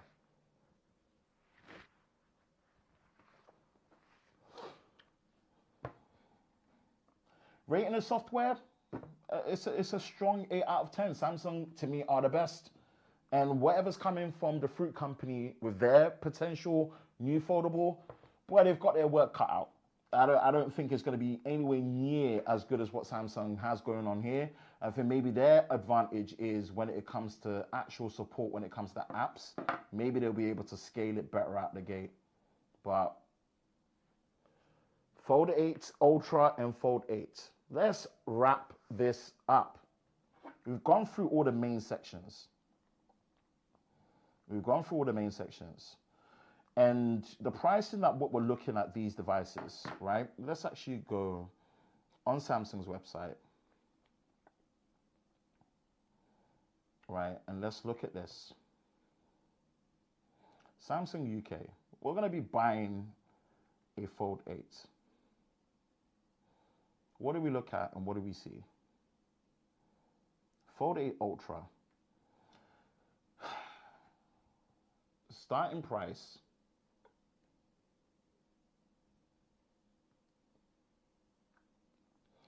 £1,900, effectively £1,700. There's a £200 difference between these two devices when it comes to purchasing them right now. MSRP, manufacturer's suggested retail pricing. Are they worth it for what they are? The answer is no. They're not worth it for what they are. They are too expensive for what they are. And I would have hoped in the right ideal world, we would be getting to the point where these would be coming down in price. But guess what? Your games consoles from 2020 are all expensive and they've all gone up. Your Steam machine, your Steam Deck, your PS5, PS5 Pro, Xbox Series X, Xbox Series S is an utter joke when it comes to the price point increase. And it's reflected here. These should be, this should have really been a £1,400 device. This should now have come down to 1,600, 500, 1,300. I don't like the pricing that has come of our devices now. Everything's just too unnecessarily expensive.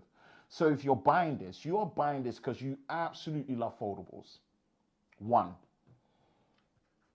You're buying this because you absolutely love foldables and you absolutely trust that Samsung are the definitive foldable trendsetters and makers.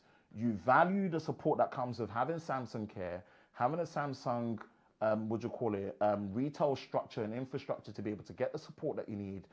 It's these are the things that you value. But for the things that I'm missing and how I would want my phone experience, irrespective of foldable, to be even within a close-knit system like this, and even not looking at the competition, is just too expensive for what it is. And I know there's people that are going to approach you with the sugarcoat, and you're going to actually buy what you want to buy.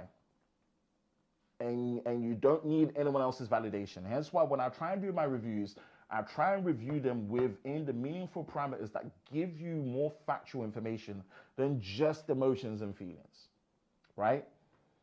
And this is what I mean about the truth about these devices that no one will tell you. They are not worth it for what you're paying for. But there is certain things to really take into considerations. There's intangibles, and we are human beings where things draw to us more than they should beyond logic. And beyond logic, my goodness, do I love this Fold 8.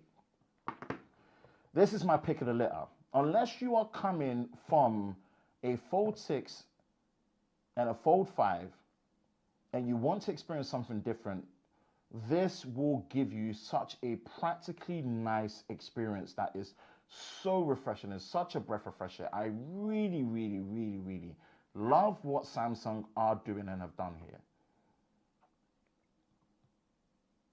I wish I had 2 physical SIM card slots because it only comes with 1, and I know eSIM's a thing, but the way I use my phones, I prefer 2 physical SIM card slots. So I wish they had it in here as well. This is the one that gets me excited to use Folds again. It's made me fall in love with Folds again. And my conclusion is it's a phone that doesn't make sense in terms of logical recommendation, but it's a phone I love with all my heart. I've not loved a tech product like this or a tech product in a long time. And this makes me love using phones again. It's weird. So if you're in a position where logically it doesn't make sense not to get this, this is probably the one it's probably the one to get. But logically, if you're coming from previous form factors like this, obviously this is the one to get. But man, you're paying buck. You are paying bucks. And that is the conclusion to my experience review of the Z Fold 8 Ultra and the Z Fold 8. And I hope that's been valuable to you. I think we've clocked. Yeah, we clocked 2 hours. Yeah, we're back, baby. Yeah, we're back. We're back. Come on, we pulled it off. Yeah. Do you transfer everything over, or do you always start from fresh? Always start from fresh. I review too many phones to be transferring. I just start from fresh, test it from there, go from there.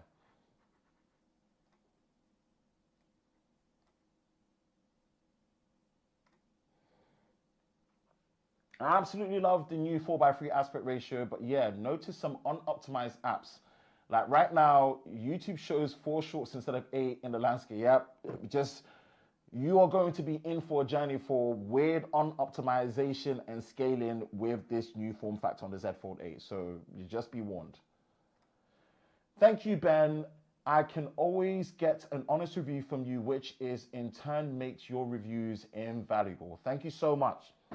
I really, really hope you appreciate, the extra depth. Again, what am I doing?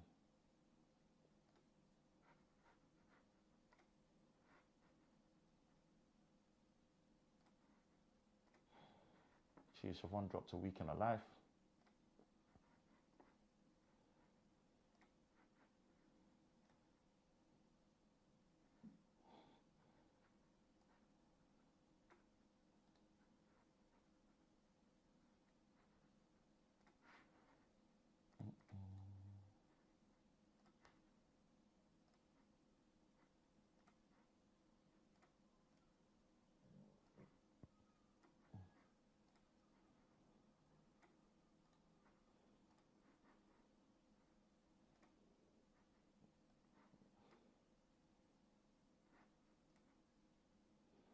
I can't even copy because it gives like a limit.